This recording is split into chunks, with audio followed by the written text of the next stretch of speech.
There was just a shocking plot twist in the never-ending Spygate story. One of the FBI special agents, who several years ago was investigating alleged Trump-Russia collusion, was himself just indicted for Russian collusion. Let me repeat that. One of the leading FBI special agents in the Trump-Russia collusion case. In fact, he was one of the agents who initially investigated the claims in the first place. Well, he was just arrested by the Department of Justice for actual Russian collusion. The FBI agent's name is Charles McGonigal, and the charges against him include, among several other things, laundering the money for and doing the bidding of a sanctioned Russian billionaire named Oleg Deripaska. And this FBI agent was allegedly doing this. He was allegedly taking these actions at the very same time that he was supervising the FBI's investigations into Russian billionaires.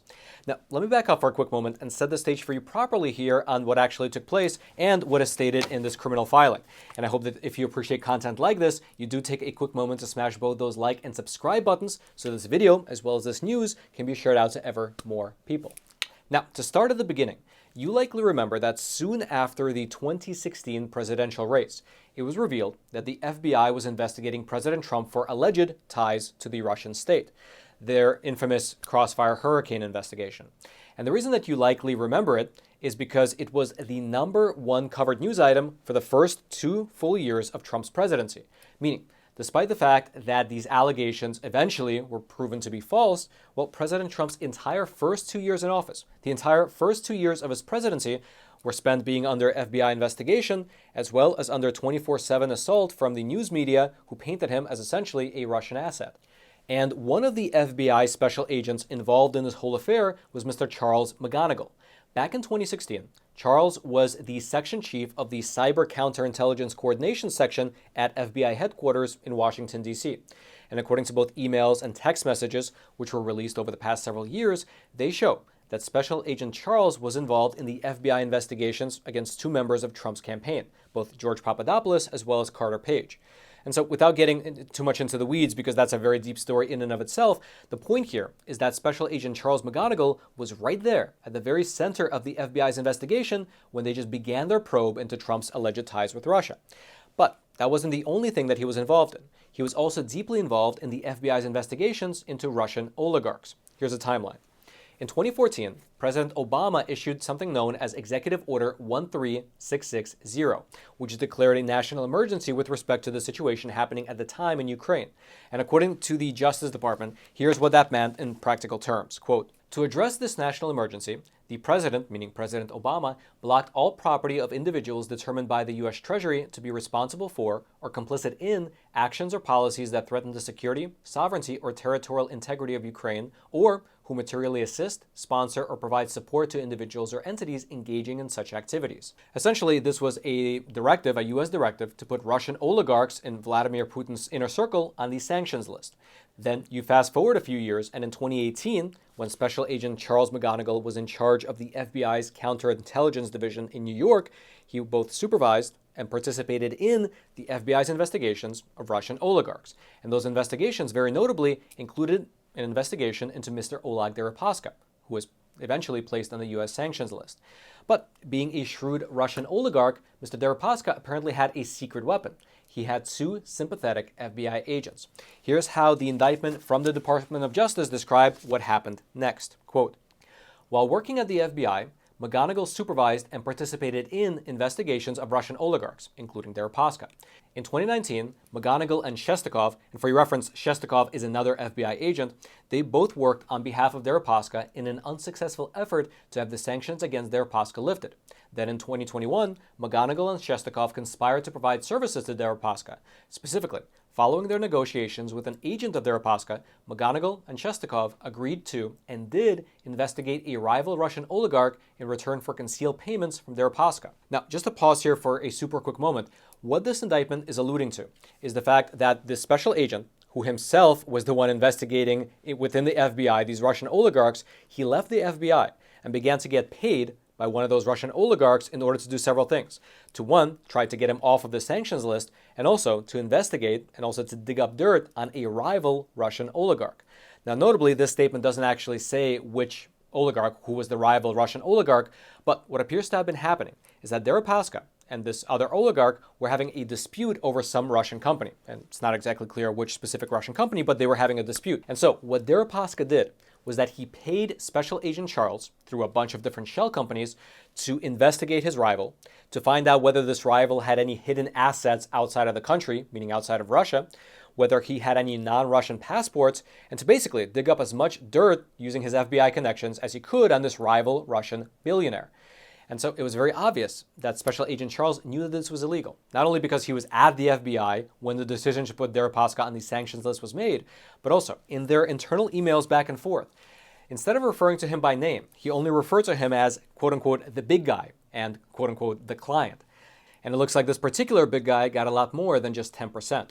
Regardless, though, the indictment actually goes further and lays out how Special Agent Charles, while he was still working at the FBI, again, while he's in the FBI in the year 2018, he was introduced to this agent of Deripaska, and then subsequently, he helped to get the daughter of this agent placed into the Counterterrorism and Intelligence Unit within the NYPD. Quote, in 2018, while McGonigal was still working for the FBI, Shestakov introduced him to a former Soviet and Russian diplomat who functioned as an agent for Deripaska. The person is not named in court papers, but the Justice Department says he was rumored in public media reports to be a Russian intelligence officer. Shestakov asked McGonigal for help getting the agent's daughter an internship in the New York Police Department's Counterterrorism and Intelligence Units. McGonigal agreed, prosecutors say, and told a police department contact that, quote, I have an interest in her father for a number of reasons. A police sergeant then subsequently reported to the NYPD and the FBI that the woman, I guess the daughter, claimed to have an unusually close relationship with an FBI agent whom, she said, had given her access to confidential FBI files. Now that is, if nothing else, amazing. This FBI agent, who was investigating Trump's alleged collusion ties with Russia, was himself doing all this behind the scenes, doing the bidding of a Russian billionaire, and even getting the daughter of the agent of the Russian billionaire placed into the Counterterrorism and Intelligence Unit within the NYPD.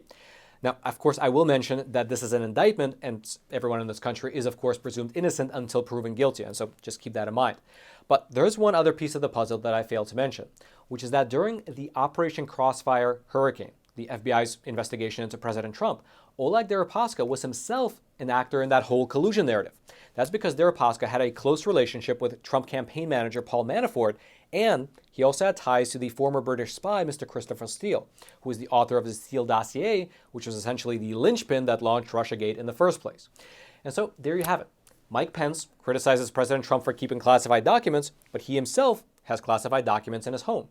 Joe Biden criticizes President Trump for a quid pro quo with Ukraine, while he himself withheld $1 billion from Ukraine in order for his demands to be met. And now, this FBI agent investigates President Trump for alleged collusion with Russia, while he himself is colluding with a Russian billionaire. You sometimes, quite literally, can't make these things up. If you'd like to read the entirety of this indictment for yourself, I'll throw the link to it. It'll be right there at the very top of the description box. I hope you check it out. And also, while you're making your way down there to the description box, I would implore you, if you haven't already, to smash those like and subscribe buttons. That way, not only can this video be shared out to ever more people, but also by smashing that subscribe button, you can get this type of news content delivered directly into your YouTube feed every time we publish it. All right, just to pause here for a super quick moment, I wanted to mention that the sponsor for today's episode is a super cool company called Sekur. And they're a cool company for people that actually care about their privacy. Because listen, if you don't think that these giant tech conglomerates and all these different alphabet agencies within the US government are spying on your messages, well, then frankly, you are not paying enough attention to the news. However, all that can be in the past because with Sekur, they have awesome proprietary technology that has all your messages and all your emails actually go through Switzerland as they're making their way back and forth between you and your recipient. And so let's say you're here in America and the person you're messaging is over in Canada, Mexico, or anywhere else in the world. Well, it doesn't matter because all your messages are actually going through Switzerland back and forth from one to another, meaning that they are not subject to the Cloud Act and they are only subject to Swiss laws, which are some of the safest in the entire world. Their technology is awesome, it's proprietary, and they're a company that actually cares about your freedom. They care about getting the facts out, which is why they sponsor a company like ours. And best of all, they are offering a 25% off deal for our viewers, for the viewers of Facts Matter. So head on over to Sekur.com and use promo code Roman to get 25% off. And the rates are not even that expensive to start with. It's only $5 for the messenger and $10 for the email and messenger combo. And they even offer a 7-day free trial. So again, head on over to Sekur.com, use promo code Roman, save some money, and support an awesome sponsor. Now lastly, I'd love to know your thoughts. Because we know about this, basically because this particular Russian billionaire was on the sanctions list. And so it was very overtly illegal what was happening here.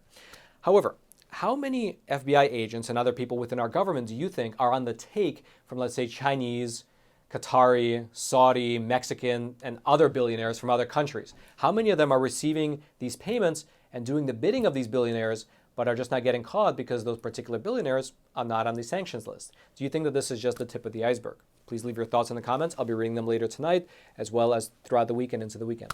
And then until next time, I'm your host, Roman from the Epoch Times. Stay informed, and most importantly, stay free.